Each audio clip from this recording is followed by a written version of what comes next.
You're just a burden. My parents screamed. Then they needed my burden income to save their home. Sometimes the people who claim to love you the most are the ones who break you in ways you never thought possible. And sometimes, the very thing they called your weakness becomes their salvation. Hit like and subscribe if you've ever been underestimated by your own family. My name is Amanda Rivera. I am 32 years old, and I live in Portland, Oregon, where the rain falls like tears I stopped shedding years ago. There's something poetic about living in a city that mirrors your emotional state, though I suppose that's what drew me here in the first place. The gray skies felt like home after growing up in a house where sunshine was reserved for everyone but me.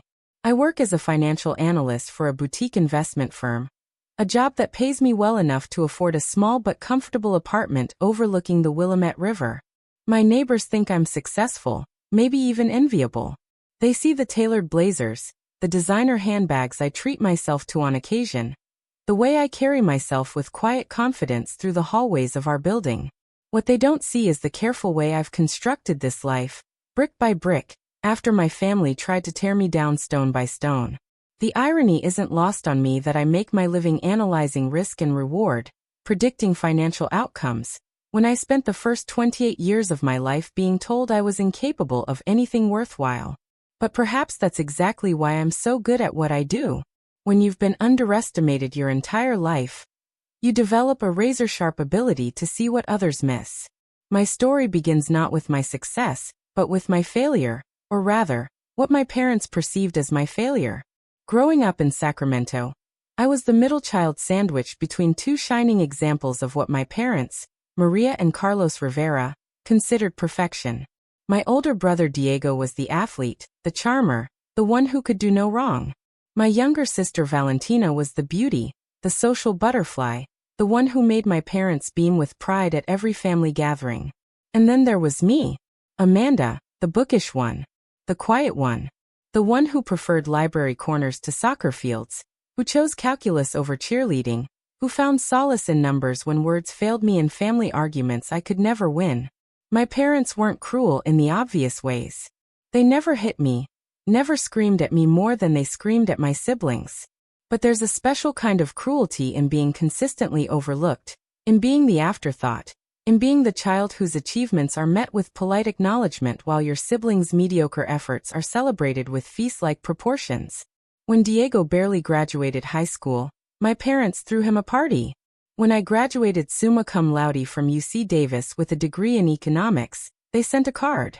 When Valentina got engaged to her boyfriend of 6 months, my mother cried tears of joy and immediately started planning the wedding.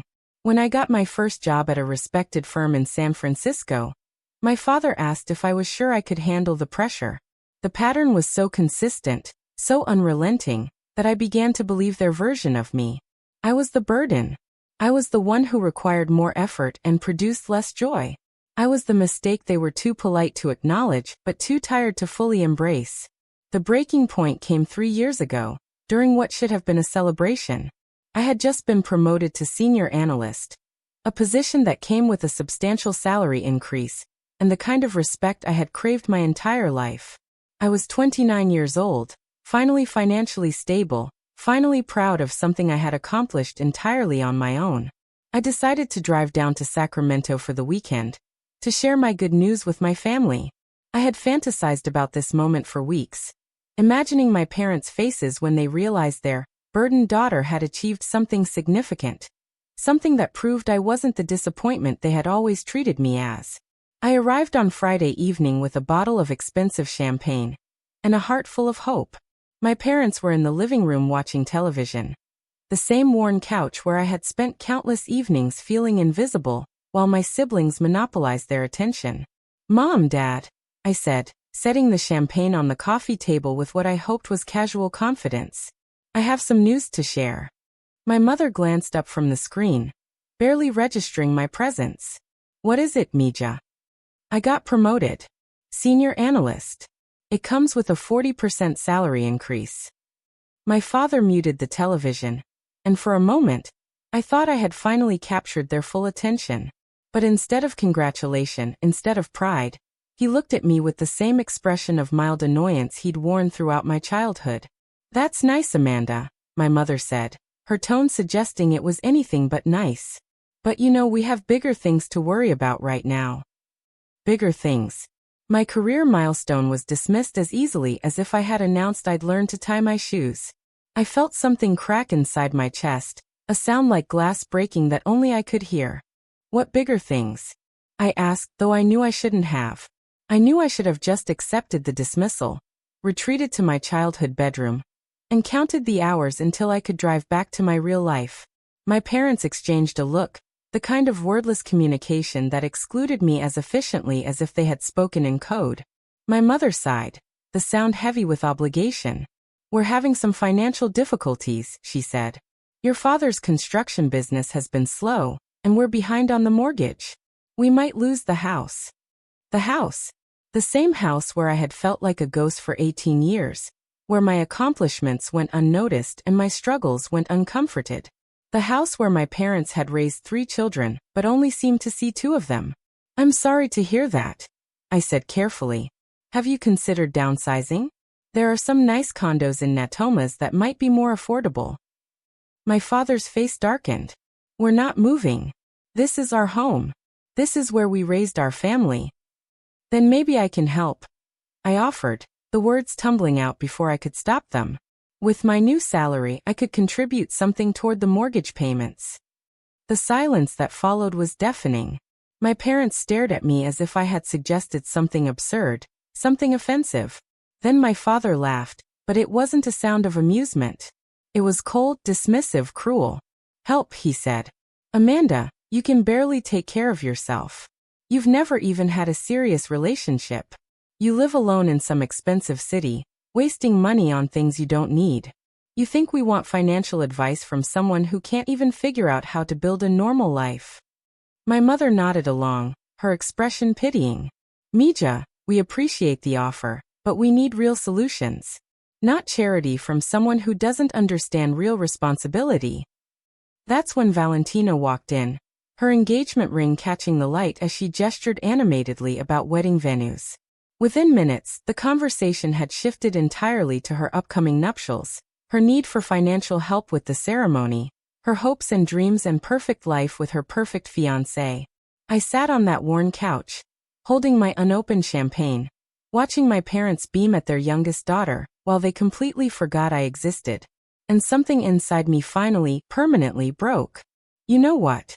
I said, standing abruptly. You're right. I can't help you because I'm just a burden. I've been nothing but a burden my entire life, haven't I? My parents looked at me with confusion, as if they couldn't understand why I seemed upset. As if 3 decades of being treated as less than hadn't led to this inevitable moment. Amanda, what are you talking about? My mother asked. I'm talking about the fact that you've never once, not once in my entire life, treated me like I mattered. I'm talking about the fact that Diego can mess up constantly and you call it character building, but when I succeed at something, you can't even pretend to care. I'm talking about the fact that you just dismiss my promotion like it was nothing while planning to spend thousands of dollars you don't have on Valentina's wedding. My voice was rising, but I couldn't stop it. 32 years of swallowed words were pouring out of me like a dam had burst. You want to know why I live alone? Because I learned early that being alone was better than being surrounded by people who made me feel invisible. You want to know why I focus on my career? Because work was the only place where my efforts were recognized, where my worth wasn't determined by how much I reminded you of yourselves. My father stood up, his face flushed with anger. How dare you speak to us like this? After everything we've done for you, everything you've done for me? I laughed, and it sounded bitter even to my own ears. Like what? Like making me feel like a disappointment from the moment I could walk. Like ignoring every achievement I ever had while celebrating mediocrity from my siblings? Like treating me like I was defective because I wasn't exactly like them? You are a burden, my father shouted, his voice echoing through the house. You always have been. You think you're so much better than us with your fancy job in your fancy apartment, but you're just a selfish, ungrateful burden who can't even maintain a relationship. My mother joined in, her voice shrill with indignation. We gave you everything. We put a roof over your head, food on your table, sent you to college. And this is how you repay us? by throwing our struggles back in our faces. "You're just a burden," they both screamed, their voices overlapping in a chorus of rejection that felt like being stabbed repeatedly. A burden who thinks she's too good for her own family. I stood there, absorbing their words like physical blows, and I realized that they had finally said out loud what I had always known they felt. I was the burden. I was the problem. I was the child they wished had been different, better, more like the children they actually loved. "You're right," I said quietly, my voice steady despite the devastation coursing through me. "I am a burden, and you'll never have to carry that burden again." The calls stopped after 2 weeks, and I assumed the crisis had passed. Maybe they had found another solution. Maybe my father's business had picked up. Maybe they had accepted that their burdened daughter was no longer available to solve their problems. I was wrong. 3 months later, I received a certified letter at my office. It was from a law firm in Sacramento, representing Maria and Carlos Rivera in a matter involving family financial obligations and elder care responsibilities. The letter was full of legal jargon, but the message was clear. My parents were trying to sue me for financial support. I called my own attorney, a sharp woman named Patricia, who had helped me with my employment contract negotiations. After reviewing the letter, she laughed. "This is ridiculous," she said. "California doesn't have filial support laws that would compel you to support your parents financially. This is an intimidation tactic, nothing more." "So they can't force me to help them?" "Not legally, no. And frankly, based on what you've told me about your relationship with them, you'd have grounds for a harassment claim if they keep this up." I thanked Patricia and hung up, feeling a mixture of relief and something darker. They were so desperate that they had tried to use the legal system to force me back into the role of family savior. The same people who had called me a burden were now demanding that I shoulder the burden of their financial crisis.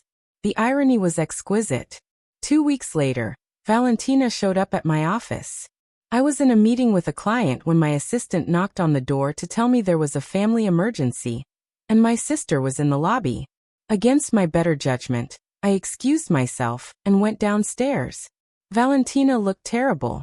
Her usually perfect hair was disheveled, her makeup was smeared, and she was wearing wrinkled clothes that looked like she had slept in them. When she saw me, she burst into tears. "Amanda, thank God," she sobbed. "I've been driving all night to get here. We need to talk." I glanced around the professional lobby of my office building, aware that my colleagues and clients could see this dramatic scene unfolding. "Not here," I said. "There's a coffee shop down the street." We walked in silence to Revenge Treats, a quirky little cafe that served elaborate desserts alongside regular coffee. I had always loved the name. It seemed fitting for someone who had spent her life swallowing bitter disappointments while watching others enjoy sweet success. Once we were seated in a corner booth, Valentina launched into her story. The house was going into foreclosure next week. My parents had exhausted every option, borrowed against everything they could, and were facing the reality of losing their home of 25 years. Diego had tried to help, but his job as a high school coach didn't pay enough to make a significant difference. Valentina's fiancé had called off the engagement when he realized the financial crisis meant no expensive wedding. "They're destroyed, Amanda," Valentina said, her voice breaking. "Mom hasn't stopped crying in weeks. Dad won't even leave his room. They know they messed up with you. They know they said horrible things, but they're too proud to call you themselves. So they sent you." "Nobody sent me. I came because I can't watch them lose everything." I sipped my coffee and studied my sister's face. She was 27 years old, had never held a job for more than 6 months, had never paid her own rent, had never faced a serious consequence for any of her actions. She was beautiful and charming and utterly unprepared for the kind of crisis that builds character. "What exactly do you want from me, Valentina?" "Help us save the house. You make good money, right? You could cover the back payments, maybe help with the monthly mortgage until Dad's business picks up." "And why would I do that?" She looked at me as if the question was absurd. "Because they're our parents." "They're your parents," I corrected. "They made it very clear that I'm not really part of this family." "That's not true." "Isn't it? When was the last time Mom called me just to check in?" When was the last time Dad asked about my life without it being a setup for criticism? When was the last time either of them showed any interest in who I am as a person rather than who they wished I was? Valentina fidgeted with her coffee cup, unable to meet my eyes. They love you, Amanda. They just don't know how to show it. Love isn't something you know how to show or not show. Love is something you feel and express naturally. What they feel for me isn't love. It's obligation mixed with disappointment. That's not fair. The calls stopped after 2 weeks, and I assumed the crisis had passed.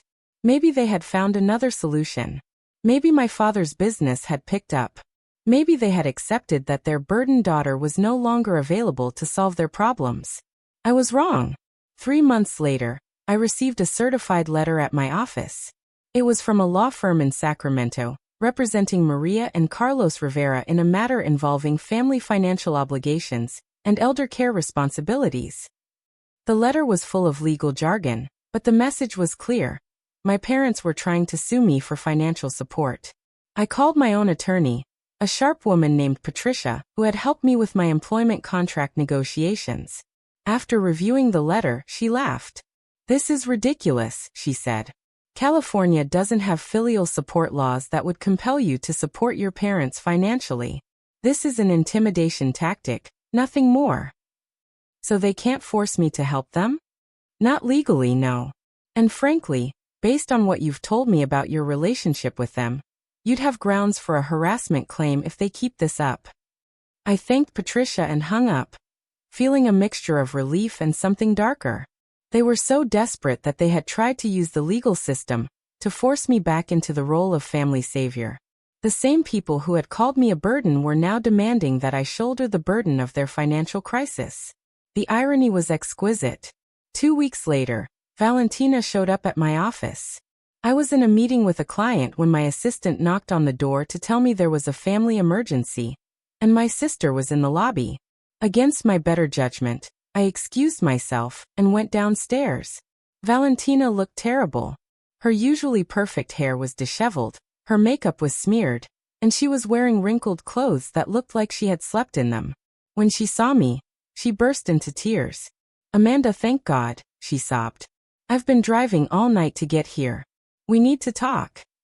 I glanced around the professional lobby of my office building, aware that my colleagues and clients could see this dramatic scene unfolding. "Not here," I said. "There's a coffee shop down the street." We walked in silence to Revenge Treats, a quirky little cafe that served elaborate desserts alongside regular coffee. I had always loved the name. It seemed fitting for someone who had spent her life swallowing bitter disappointments while watching others enjoy sweet success. Once we were seated in a corner booth, Valentina launched into her story. The house was going into foreclosure next week. My parents had exhausted every option, borrowed against everything they could, and were facing the reality of losing their home of 25 years. Diego had tried to help, but his job as a high school coach didn't pay enough to make a significant difference. Valentina's fiancé had called off the engagement when he realized the financial crisis meant no expensive wedding. "They're destroyed, Amanda," Valentina said, her voice breaking. "Mom hasn't stopped crying in weeks. Dad won't even leave his room. They know they messed up with you. They know they said horrible things, but they're too proud to call you themselves. So they sent you." "Nobody sent me. I came because I can't watch them lose everything." I sipped my coffee and studied my sister's face. She was 27 years old, had never held a job for more than 6 months, had never paid her own rent, had never faced a serious consequence for any of her actions. She was beautiful and charming and utterly unprepared for the kind of crisis that builds character. "What exactly do you want from me, Valentina?" "Help us save the house. You make good money, right? You could cover the back payments, maybe help with the monthly mortgage until Dad's business picks up." "And why would I do that?" She looked at me as if the question was absurd. "Because they're our parents." "They're your parents," I corrected. "They made it very clear that I'm not really part of this family." "That's not true." "Isn't it? When was the last time Mom called me just to check in? When was the last time Dad asked about my life without it being a setup for criticism? When was the last time either of them showed any interest in who I am as a person rather than who they wished I was?" Valentina fidgeted with her coffee cup, unable to meet my eyes. They love you, Amanda. They just don't know how to show it. Love isn't something you know how to show or not show. Love is something you feel and express naturally. What they feel for me isn't love. It's obligation mixed with disappointment. That's not fair. Fair. I laughed, and it came out harder than I intended. You want to talk about fair? Let me tell you what's not fair. What's not fair is spending your entire childhood being treated like a consolation prize. What's not fair is having your achievements ignored while your siblings' failures are celebrated as learning experiences. What's not fair is being called a burden by the people who are supposed to love you unconditionally. Valentina started crying again. But if you don't help them, they'll lose everything. They'll lose a house. They won't lose everything. The house is everything to them. Then maybe they should have thought about that before they decided I wasn't everything to them. I stood to leave, but Valentina grabbed my arm. Please, Amanda. I'm begging you. Name your price. What would it take for you to help them? I looked down at my sister. This beautiful woman who had never been denied anything she wanted, who had never been made to feel less than worthy of love and attention. And I realized that she genuinely didn't understand what she was asking me to do. You want to know what it would take? I said quietly. It would take a lifetime of different choices from them. It would take 32 years of being treated like I mattered. It would take apologies for things they don't even remember saying, because they were so casual about breaking my heart. It would take them seeing me as something other than a last resort when their golden children can't save them. But they need you now. Yes, I said. They need me now. The burden they couldn't wait to get rid of is suddenly essential to their survival. Do you see the irony in that, Valentina? Do you see how insulting it is that they only value me when they need something from me? I walked away from my sister, from her tears, from her desperate pleas. I walked back to my office, where I was respected and valued, where my opinions mattered and my contributions were recognized. I had a client presentation to prepare for, a life to live, a future to build with someone who saw my worth without needing a crisis to recognize it. That evening, I told Marcus about the encounter. He listened without judgment, holding my hand across our dinner table, his eyes soft with understanding. Do you feel guilty? He asked. I should, I said. But I don't. Is that terrible? It's human. You can't set yourself on fire to keep other people warm, especially people who never cared if you were cold. My sister thinks I'm being cruel. Your sister has probably never been in a position where she had to choose between self-preservation and family obligation. She's been the favored child her whole life. She doesn't understand what it costs to be the unfavored one. That night, I dreamed of the house in Sacramento. But in my dream, it wasn't the place where I had felt invisible and unwanted. It was just a building, brick and mortar, and wood that could be replaced. In my dream, I walked through the empty rooms and felt nothing but relief that I would never have to perform my unworthiness there again. The foreclosure went through the following week. I read about it in a local Sacramento newspaper that I found online, a small article in the legal notices section. Rivera family home lost to foreclosure, the headline read, followed by a brief paragraph about my parents' inability to meet their mortgage obligations. Diego called me that night, but I didn't answer. He left a voicemail that I deleted without listening to. Valentina sent me a series of text messages that I blocked without reading. My parents never reached out at all, their pride intact even as their house was auctioned off to strangers. For a few days, I waited for the guilt to hit me. I waited to feel the crushing weight of responsibility. The voice in my head telling me I should have been the bigger person, should have saved them despite everything they had done to me. But the guilt never came. Instead, I felt something I had never experienced in relation to my family, peace. 6 months later, I received an invitation to Valentina's wedding. She had gotten back together with her fiancé after my parents moved into a small apartment that they could actually afford. The wedding was going to be a simple affair, nothing like the elaborate celebration she had originally planned. I RSVP'd that I would not be attending. A year after that, Diego sent me a Christmas card with a photo of his family. His wife was pregnant with their second child, and they looked happy in front of a modest house in a nice neighborhood. Inside the card he had written, "Mom and Dad are doing better. Dad's business is picking up, and they like their new place. I hope you're well. We miss you." I put the card in a drawer and forgot about it. 2 years after the foreclosure, I was promoted to partner at my firm. The announcement was made at a company dinner attended by our biggest clients and most important contacts.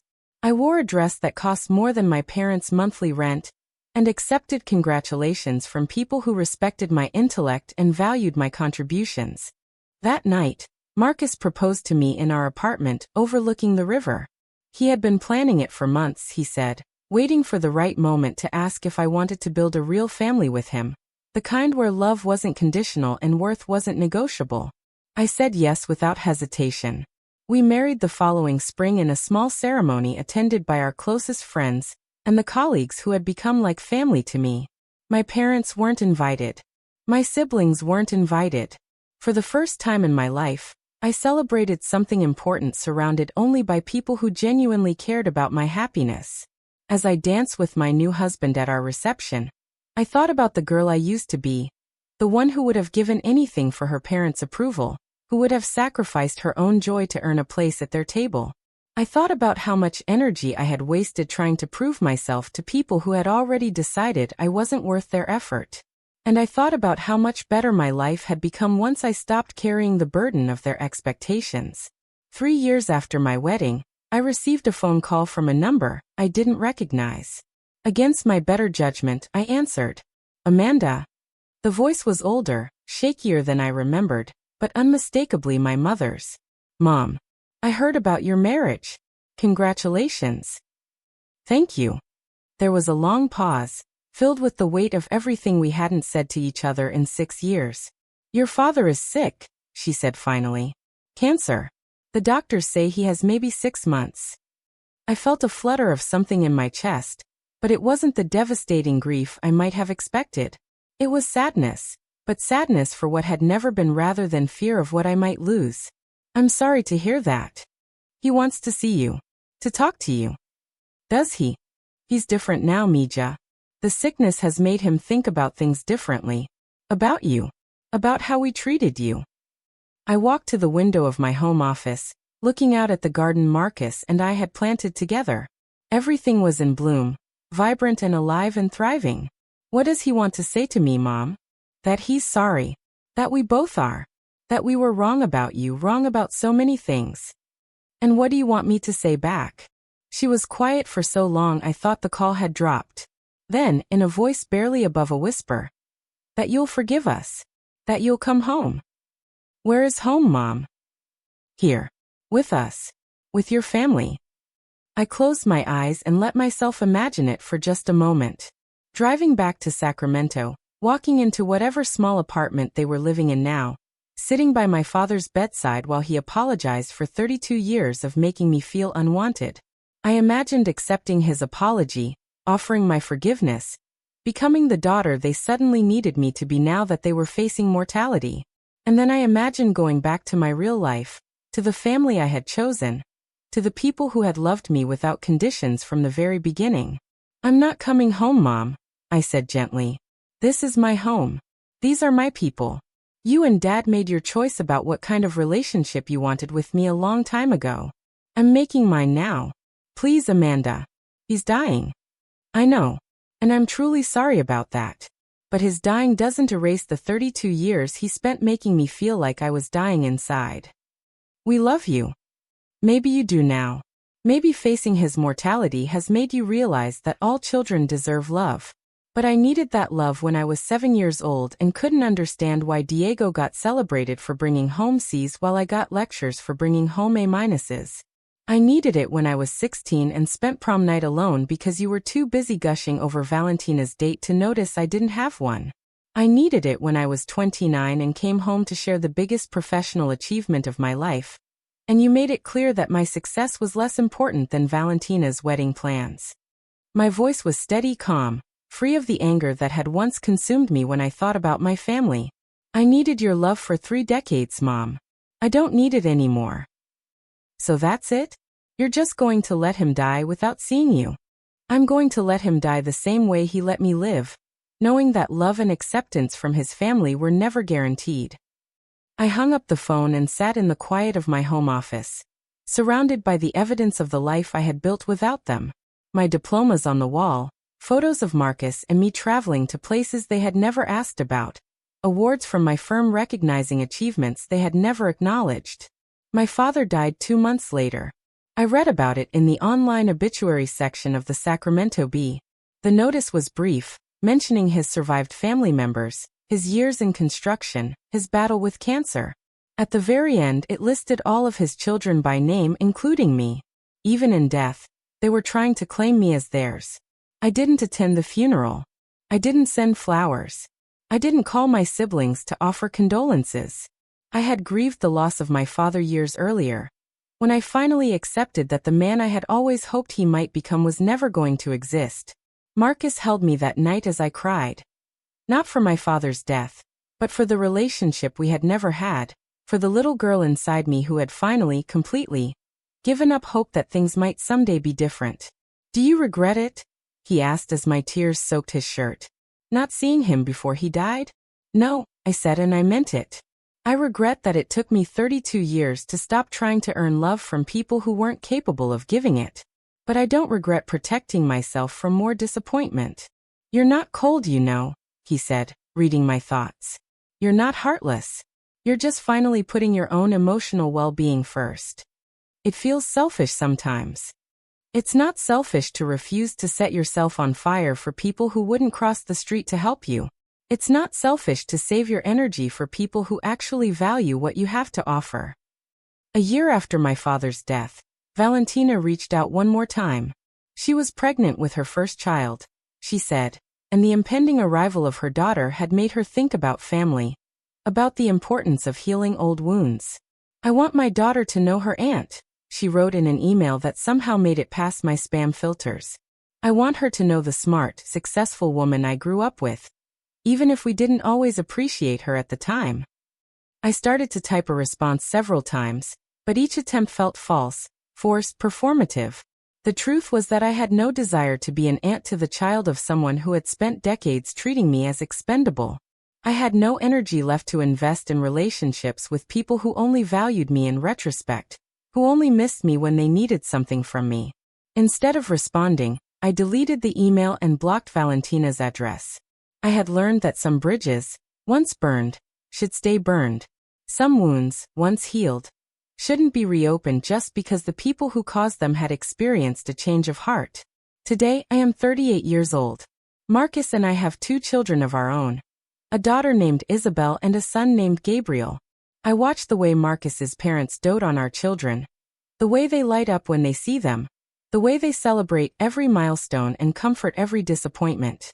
I see what unconditional love looks like, what a healthy family dynamic feels like, and I am grateful that my children will never have to wonder if they are wanted. Sometimes Isabel asks me about my parents, her other grandparents, and I tell her simply that some people aren't able to be grandparents. She accepts this easily, the way children accept simple truths, and moves on to other topics.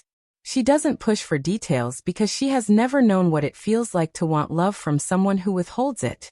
My children will grow up knowing they are valued for who they are, not criticized for who they aren't. They will grow up in a house where achievements are celebrated and failures are treated as learning opportunities. They will grow up understanding that love is not something you earn through performance, but something you receive simply by existing. They will never be called burdens. Last week, I received a package in the mail with no return address. Inside was a photo album filled with pictures from my childhood, images I hadn't seen in years. There was a note tucked inside the front cover, written in my mother's handwriting. "I thought you might want these. You were always beautiful, even when we couldn't see it."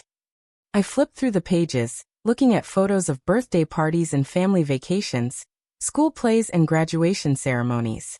In every single picture, there I was smiling, hopeful, eager to please. A little girl who believed that if she just tried hard enough, if she just achieved enough, if she just loved deeply enough, she would finally be worthy of the love she craved. I felt a pang of sadness for that little girl, but not regret for the woman I had become. I had spent decades learning that my worth was not dependent on other people's ability to recognize it. I had learned that I could not force people to love me the way I needed to be loved, But I could choose to surround myself with people who loved me effortlessly. I put the photo album in my closet, next to other artifacts from a life I used to live. Someday, when my children are older, I might show them the pictures and tell them the story of the little girl who learned that being called a burden by the wrong people was better than being loved conditionally by anyone. But for now, I am content to live in the present, in this house filled with laughter and acceptance, in this life where I am valued and cherished and seen. I am content to be the mother I never had, the wife my husband deserves, the woman who finally learned that the opinion that mattered most was her own. My name is Amanda Rivera. I am 38 years old, and I live in Portland, Oregon, where the rain no longer feels like tears but like the gentle washing away of old wounds. I am successful, respected, and deeply loved by the family I chose and the family I created. And I am no longer anyone's burden. The people who called me that discovered, in the end, that they were the ones who needed carrying. They were the ones who couldn't stand on their own when life knocked them down. They were the ones who had to swallow their pride and reach out to the daughter they had spent decades pushing away. But by then, I had learned to carry only what served me. I had learned that my strength was not meant to prop up people who had never bothered to support me. I had learned that the word burden said more about the person using it than the person it was used against. Sometimes, late at night when the house is quiet and my family is sleeping peacefully around me, I think about the alternate timeline where I answered that call from my mother differently, where I drove back to Sacramento, sat by my father's deathbed, accepted his apology, and tried to rebuild something from the ashes of our broken relationship. In that timeline, I imagine I would have helped them financially, would have become the family savior they needed me to be, would have proven once and for all that I was worthy of their love. But I also imagine that the fundamental dynamic would never have changed.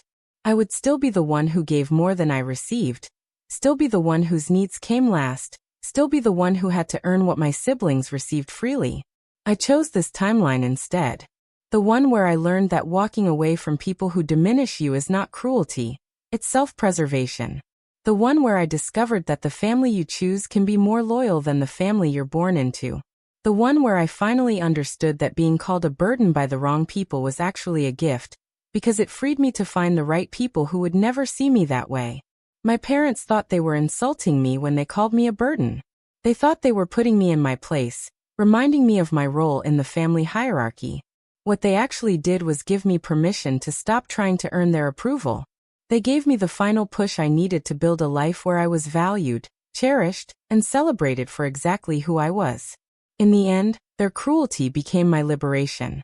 Their rejection became my freedom. Their inability to love me unconditionally led me to people who could. Last month, my daughter Isabel came home from school upset because a classmate had told her she was too smart and too serious. I watched her little face crumple with the kind of hurt I remembered all too well. The confusion of being criticized for qualities that should have been celebrated. I knelt down to her level and looked into her eyes, those beautiful brown eyes that reminded me so much of my own at that age. Isabel, I said gently, there is no such thing as too smart. There is no such thing as too serious when you care deeply about something. The people who tell you that you're too much of anything good are usually people who are too little of those same things. But what if they don't want to be my friend, because I'm different? Then they're not your friends, sweetheart. Real friends celebrate what makes you special. They don't try to make you smaller so they can feel bigger. I watched understanding dawn in her eyes, watched her straighten her shoulders with the kind of confidence I had taken decades to develop. And I realized that this was my real revenge against the people who had tried to diminish me. Not the success I had achieved or the money I had refused to give them, or the relationship I had walked away from. My real revenge was raising children who would never doubt their worth, who would never waste years of their lives trying to earn love from people who weren't capable of giving it, who would walk away from anyone who tried to make them feel like burdens instead of blessings. My real revenge was breaking the cycle. 6 months ago, I was invited to speak at a conference for women in finance. The topic was overcoming obstacles in professional development, and I found myself standing in front of 300 women, talking about the importance of recognizing your own value even when others don't. After my speech, a young woman approached me. She couldn't have been more than 25, with the eager, hopeful expression I remembered wearing at that age. "Thank you for that talk," she said. "I've been struggling with my family's reaction to my career choices. They think I'm being selfish for pursuing finance instead of something more family-oriented. Your story really resonated with me." I looked at this young woman, this beautiful, brilliant person who was already doubting herself because the people who should have been her biggest supporters were undermining her confidence, and I felt a fierce protectiveness that surprised me. "Let me tell you something," I said. "The people who call you selfish for pursuing your dreams are usually the ones who expect you to sacrifice those dreams for their comfort. The people who criticize your choices are usually the ones who are afraid of what your success says about their own limitations." She nodded, her eyes bright with understanding. "Build the life you want," I continued. "Surround yourself with people who celebrate your ambitions, not people who resent them. And remember that you can love your family without letting them define your worth." As I watched her walk away, shoulders straighter and chin higher than when she had approached me, I felt a deep satisfaction that had nothing to do with revenge, and everything to do with purpose. I had taken the pain of my own experience and transformed it into something that could help someone else avoid the same mistakes. That night, I called Marcus from my hotel room and told him about the encounter.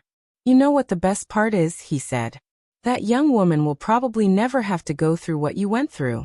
She'll recognize the pattern earlier, set boundaries sooner, protect herself better, because you showed her it was possible."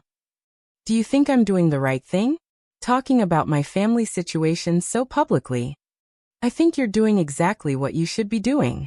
You're taking something that was meant to break you and using it to build other people up. That's not revenge, Amanda. That's alchemy. Alchemy. The transformation of base metals into gold. The conversion of pain into purpose.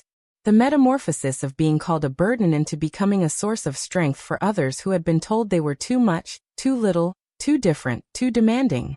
I think about that word often now. Alchemy. The magic of taking the worst things that happen to you and finding ways to make them serve something greater than your own pain. Today, as I write this story, my children are playing in the backyard while Marcus prepares dinner in the kitchen. The house is filled with the sounds of a family that chooses each other every day, not just tolerates each other out of obligation. Isabel is explaining some complex scientific concept to Gabriel, who listens with the kind of rapt attention that tells me he sees his sister's intelligence as something to admire, not something to diminish.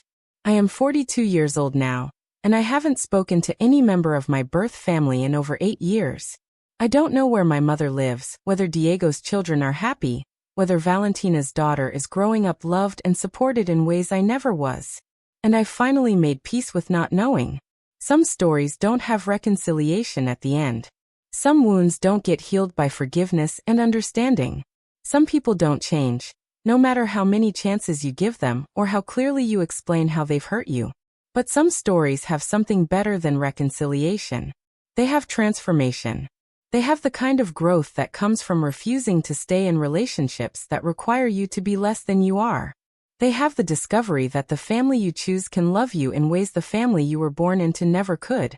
My story doesn't end with my parents realizing their mistake and apologizing meaningfully. It doesn't end with a tearful reunion where we all acknowledge the pain and promise to do better. It doesn't end with me becoming the bigger person and extending forgiveness that wasn't asked for to people who weren't sorry. My story ends with me understanding that I was never the problem. I was never too much or too little or too different. I was never actually a burden, despite being called one by people who should have seen me as a blessing. My story ends with the realization that the people who couldn't see my worth simply didn't have the vision to recognize treasure when it was right in front of them, and that their blindness was never a reflection of my value. My story ends with me choosing, every day, to be the person I needed when I was younger. To be the parent who celebrates differences instead of criticizing them. To be the spouse who builds up instead of tearing down. To be the friend who sees potential instead of problems. My story ends with the understanding that revenge isn't always about making the people who hurt you pay. Sometimes revenge is simply living so well, loving so deeply, and succeeding so thoroughly that their opinions of you become irrelevant. Sometimes revenge is just refusing to carry their burdens anymore. while building a life so beautiful that their absence becomes a blessing instead of a loss. Sometimes revenge is simply being happy. And I am happy. Deeply, authentically, unapologetically happy in ways that have nothing to do with the people who tried to convince me I didn't deserve to be. That's my revenge. That's my victory. That's my story. Have you ever been betrayed by the people closest to you? Share your story in the comments. Someone out there needs to hear it.